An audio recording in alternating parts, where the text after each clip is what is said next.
पाहिलं गॅजेटियरच्या निर्णयानंतर ओबीसी आणि मराठा असा संघर्ष पेटलेला, हा संघर्ष पुढे पेटून नेहमीच तुम्ही सामंजस्याची भूमिका घेत मधला मार्ग काढण्याचा प्रयत्न करता. आता या परिस्थितीमध्ये तुम्हाला वातावरण कसं वाटतं?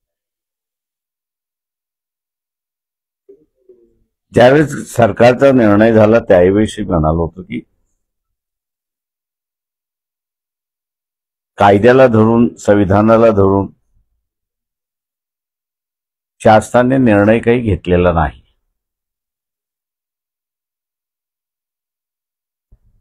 अगोदरही आम्ही असं भूमिका अशी घेतली होती की ओबीसीचं आरक्षणाचं ताट हे वेगळं असलं पाहिजे आणि मराठा समाजाचं ही आरक्षणाचं ताट हे वेगळं असलं पाहिजे. या दोघांना एकत्र करता येणार नाही.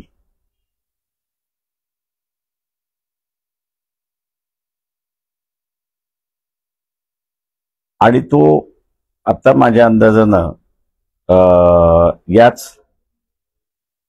मुंबई बेंच औरंगाबाद खंडपीठ जे आहे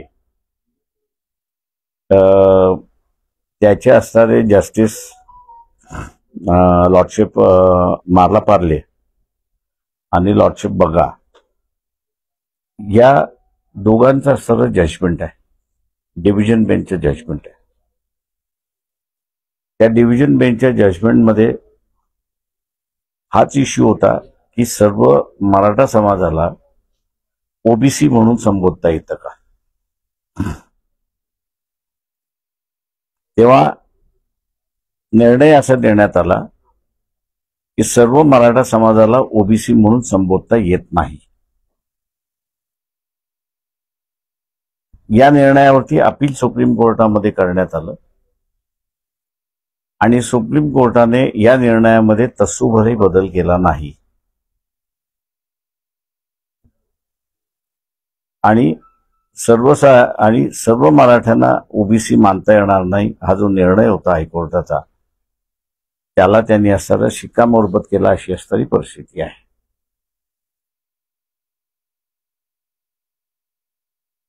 माझा इथे असणारा आता नाही मागच्या याच्यामध्ये आरोपच होता की इथला असणारा जो निजामी मराठा आहे, या निजामी मराठ्याला आणि तो सत्तेमध्ये बसलेला आहे त्याला रयतेतला मराठा, गरीब मराठा आणि ओबीसी यांच्यातलं भांडण लावायचं आहे. त्याला दुर्दैवाने मी असं म्हणेन की हे निजामी मराठा जे सगळ्याच पक्षामध्ये आहेत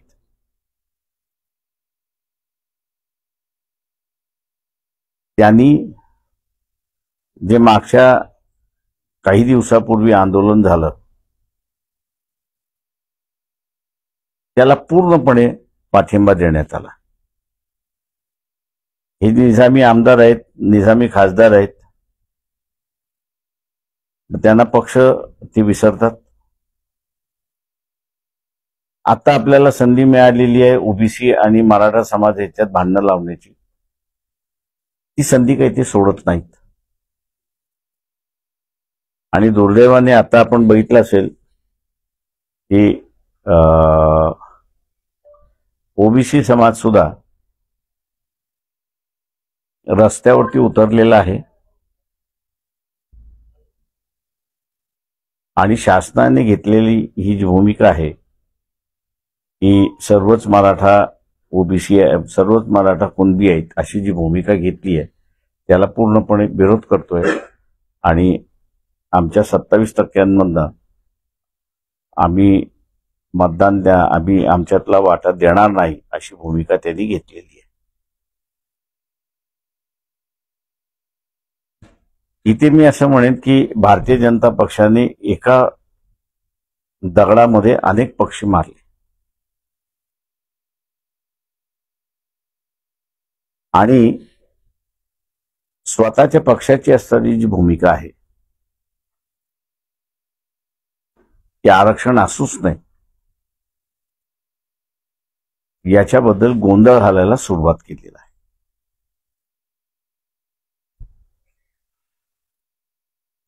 ओबीसी समूह म्हणून जो आहे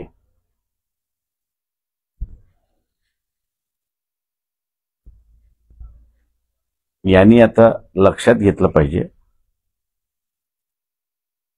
की काल परवापर्यंत बीजेपी म्हणत होते आमचा डीएनए ओबीसी आहे.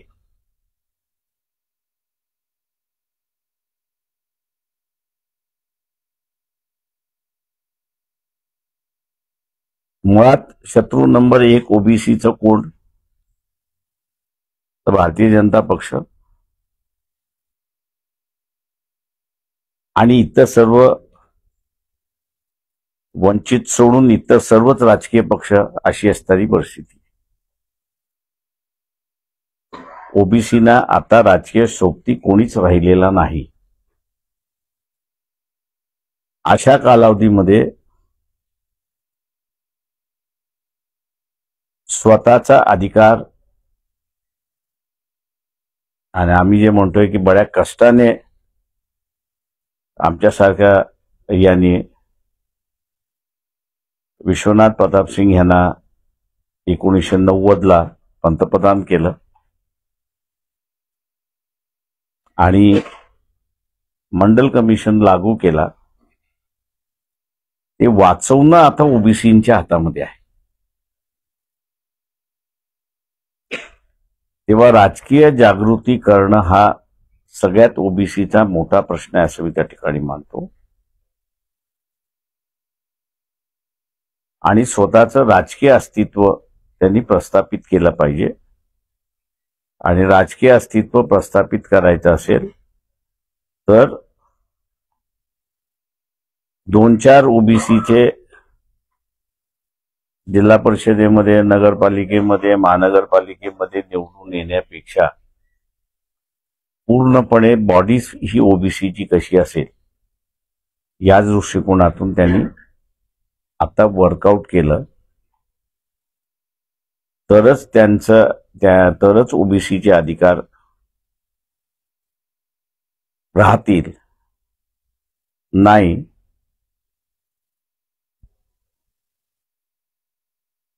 तर स्वतःकडे हा जो निजामी मराठा सत्तेमध्ये बसलेला जो आहे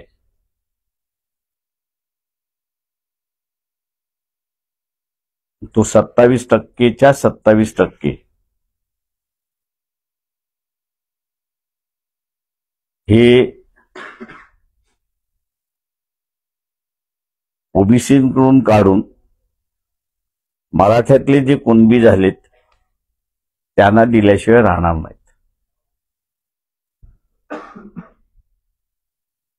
हा धोका ओबीसीनी लक्षात घ्यावा. मग ते शिक्षण क्षेत्रामधलं असेल, ते राजकीय क्षेत्रामधलं असेल किंवा ते सर्व्हिस सेक्टरमधलं असेल.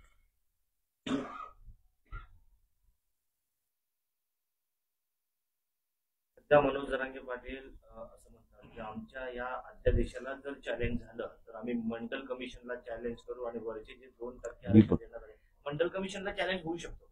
माझा 13 जजेसच्या बेंचचा असताना निर्णय झालेला आहे. आता त्याच्यावरती जर जायचं असेल तर मग असताना 15 जजेसच्या बेंचचा निर्णय आहे. आणि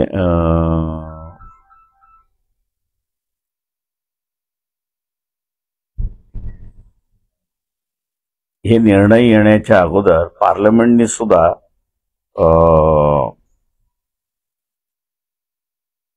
84-85 साली शुक्ला माझ्या अंदाजाने त्यावेळेचे गृहमंत्री होते की त्यांनी तो सभागृहामध्ये टेबल ठेवला मंडल कमिशनचा अहवाल आणि सरकारच्या वतीने स्टेटमेंट देण्यात आलं की हा अहवाल सरकारने स्वीकारलेला आहे. माझी जर मेमरी मला जर साथ देत असेल तर एक उपप्रश्न त्या ठिकाणी विचारण्यात आला होता की त्याच्यामध्ये केलेले जे रेकमेंडेशन्स आहेत म्हणजे सूचना आहेत त्या सगळ्या सूचना तर ते म्हटले सर्वच्या सर्व अहवाल आम्ही असायला मान्य केलेला आहे. तेव्हा पार्लमेंटने सुद्धा असताना हा अहवाल मंजुरात केलेला आहे, ही वस्तुस्थिती आहे. तेव्हा आता कोण काय नवीन कायद्याचं उलगडा करतोय तो मला वाटतं बघितलं पाहिजे. तर तुम्ही उल्लेख असा निजामी मराठा असा केला राजकारणातील लोकांसाठी, तर त्याला जोडून असा प्रश्न आहे की भविष्यात हा जी आर लागू झाला तर ओबीसी समाज हा राजकारणातून, शिक्षणातून आणि नोकरीतून हद्दपार होईल असं आपल्याला वाटतं. होय, पूर्णपणे त्याला जागाच राहणार नाही.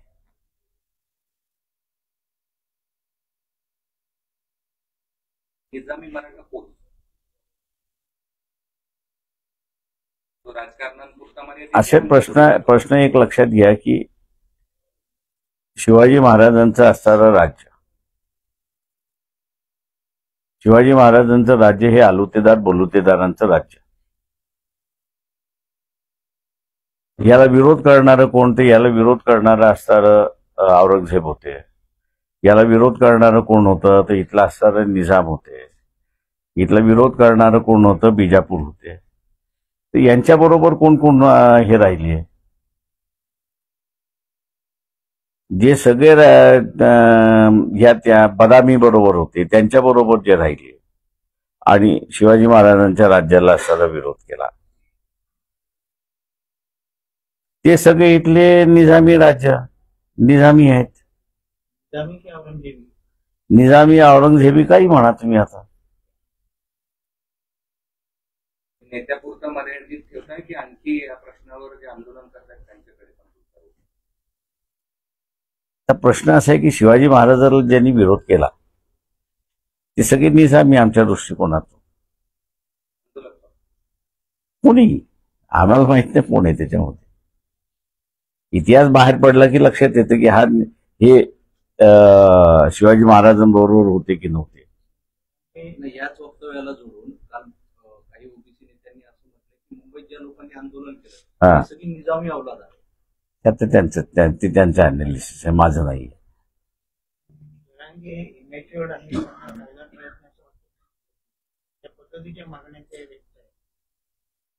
आनंद जण त्यांच्या एका वकील त्यांच्या टीम मधले असणारे जे एक वकील होतं, आता मला नाव नाही लक्षात, की त्यांनी असं म्हटलं आम्ही जे सल्ले दिले ते ह्यांनी मान्यच केले नाही.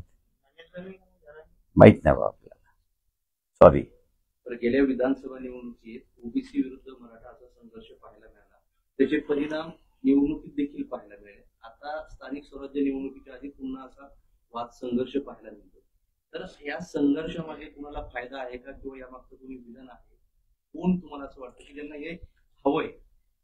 ते माझं म्हणण्याचं, ओबीसी आता मागच्या निवडणुकीमध्ये पूर्णपणे ओबीसी हा असणारा भारतीय जनता पक्षाबरोबर गेला आणि म्हणून भारतीय जनता पक्षाला यश मोठ्या प्रमाणात गेलं, कारण का मराठा समाज सुद्धा त्या बाजूनेच मतदानाला गेला. आणि म्हणून आता आम्ही असं म्हणतोय की भारतीय जनता पक्ष जे ओबीसीचा आम्ही डीएनए आहोत असं जे म्हणत होतं ते पूर्णपणे संपलेलं आहे. सगळ्यात मोठे विरोधक ओबीसीचे कोण असेल तर मी आता म्हणेन भारतीय जनता पक्ष आहे, कारण ते सत्तेमध्ये आहेत. नाही, मी डीएनए बीएनएचं काही करत नाहीये. मी फक्त त्याच्यातलं असणारं की मराठा समाजाला तुम्ही न्याय देऊ शकता का, तर आमचं म्हणणं असं आहे की तुम्ही मराठा समाजाला न्याय देऊ शकता, पण त्यांचं दात तुम्हाला वेगळंच करावं लागेल. एकत्रित अजिबात शक्य नाही.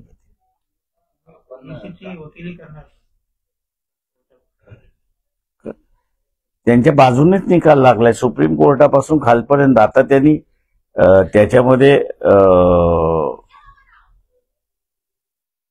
जी घुसखोरी होत चाललेली आहे ती फक्त त्यांनी थांबवावी.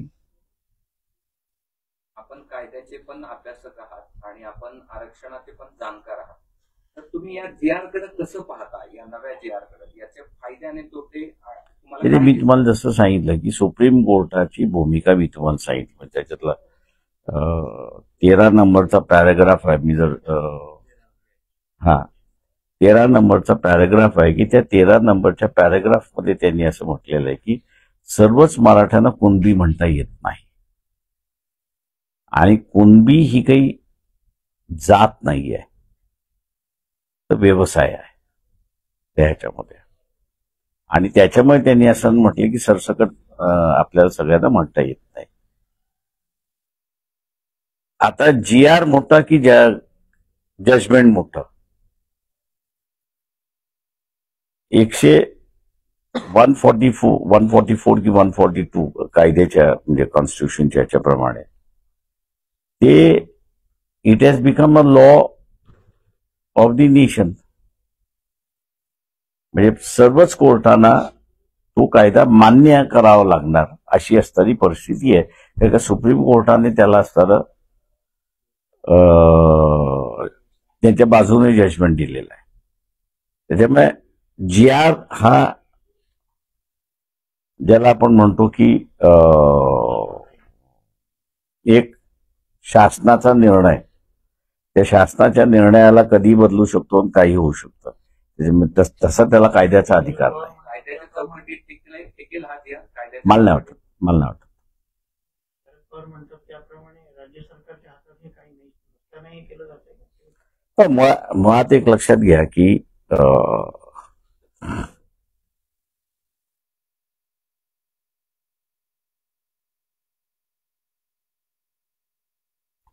आता मी तुम्हाला एक प्रथा सांगतो. समजा एससी आणि एसटी यांच्या यादीमध्ये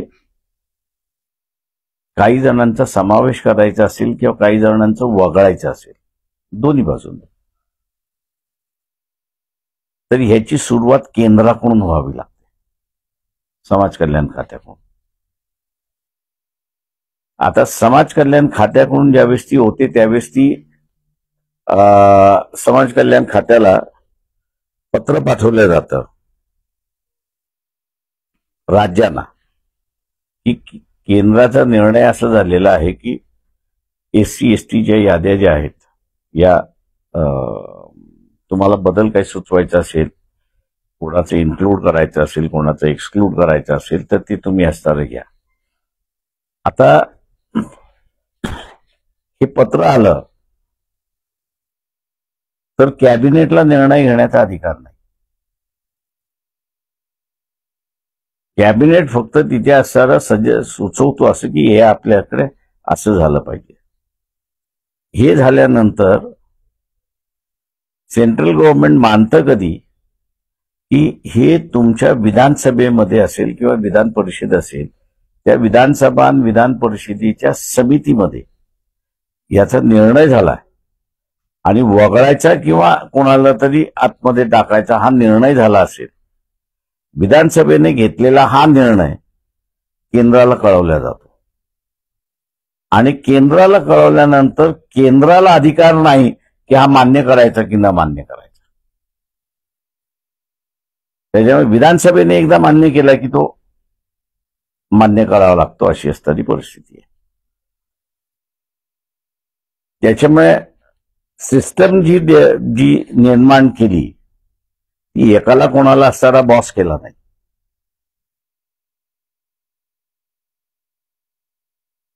दोघांनीही जर होय, दोघांनीही म्हटलं तरच त्याला असणारं इन्क्लुजन होतं.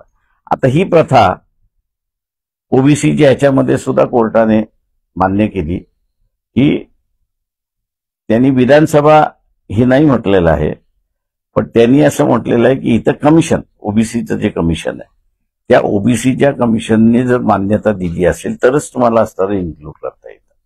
आता इथे जो जी आर काढलाय तो ओबीसीच्या कमिशनकडे पुढे गेलाच नाही अशी माहिती आहे. कायद्याच्या चौकटीत कसा टिकणार आहे काय अडचण? याच अडचण घेत की एक सिस्टम डेव्हलप केलेली आहे, त्या सिस्टम प्रमाणे जर तुम्ही गेला नसाल तर सुप्रीम कोर्ट असं म्हणतं की आम्ही मान्य करणार नाही. तुम्हाला दुसरं त्यांनी असं म्हटलेलं आहे की तुम्हाला सवलती देण्याचा अधिकार आहे का, तर सुप्रीम कोर्टाने म्हटलं की होय, तुम्हाला सवलती देण्याचा अधिकार आहे. पण ज्याला तुम्ही सवलती देताय तो तुम्ही कुठल्या कक्षेमध्ये बसवताय ते कक्ष तुम्ही स्पष्ट केली पाहिजे. ते कक्ष तुम्ही जर स्पष्ट केले तर सुप्रीम कोर्ट असं म्हणतं की आम्ही तुमच्या बाजूने. ते कोष्टक जर तुम्ही बसवलं नसाल तर आम्ही मग तुमचा निर्णय मान्य करायला तयार आहोत.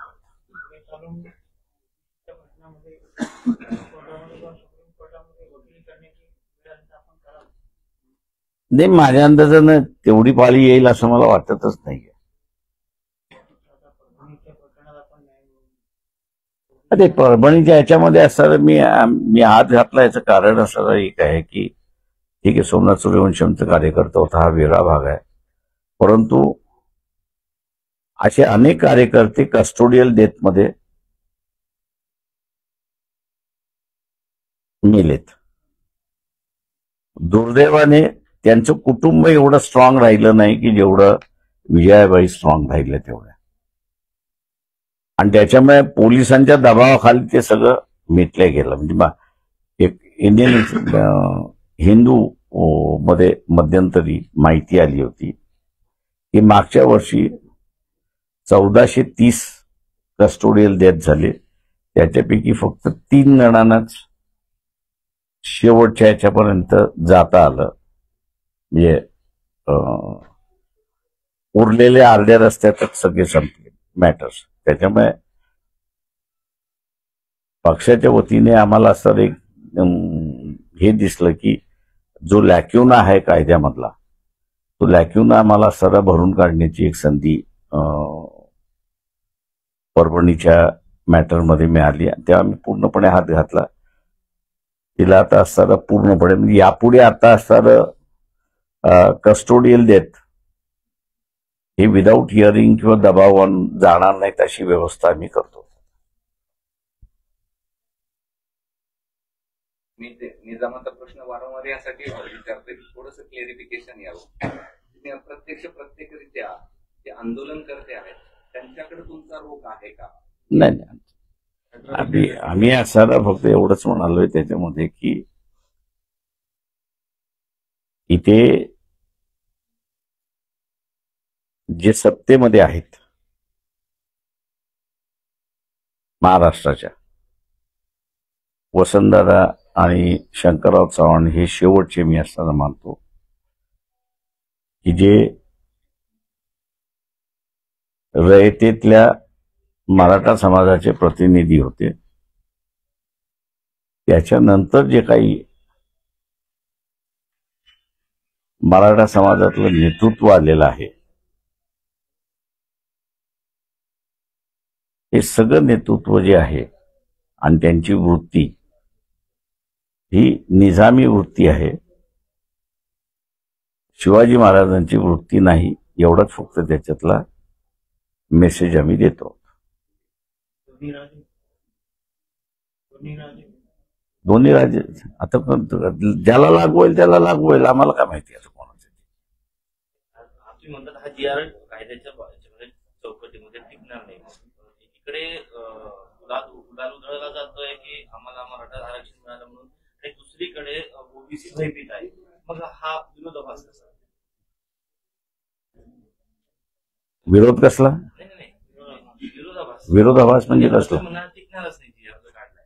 एकीकडे प्रश्न असा आहे की ज्याचं जात आहे तो भयभीत राहणारच आहे आणि ज्याला मिळालंय तो आनंदित राहणारच आहे.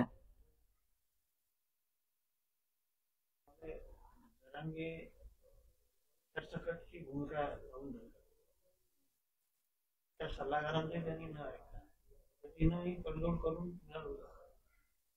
त्यांनीच झाले का? मला नाही माहित. बी ते असे की हे राजकारणामधला हा जो शब्द आहे मॅनेज होणं, हा सगळ्यात चुकीचा शब्द आहे असं मी त्या ठिकाणी मानतो. याचं कारण की प्रत्येक जणाला आपली स्वतःची मतं असतात, तो त्या मताप्रमाणे वागतो. तेव्हा मताप्रमाणे वागला आणि माझ्या मताशी वेगळा आहे असं जर त्या ठिकाणी आलं तर आपण त्याला स्टॅम्प लावून मोकळा होतो की हा मॅनेज झाला. ही राजकारणातली विचार करण्याची पद्धत पहिल्यांदा चुकीची असं मी त्या ठिकाणी मानतो. मी आज जरांगेंना विरोध म्हणजे त्यांच्या भूमिकेवर प्रश्न उपस्थित करतात, पण कधी काही तुम्ही पण अंतर्वालीला गेले होते. मी त्यावेळेसही त्यांना सांगितलं होतं की तुम्ही वेगळं ताट मागा आणि ते कसं मागायचं, कशा रीतीने सिद्ध करायचं, काय करायचं, तुम्हाला आम्ही सगळं त्याच्यामध्ये हे करतो.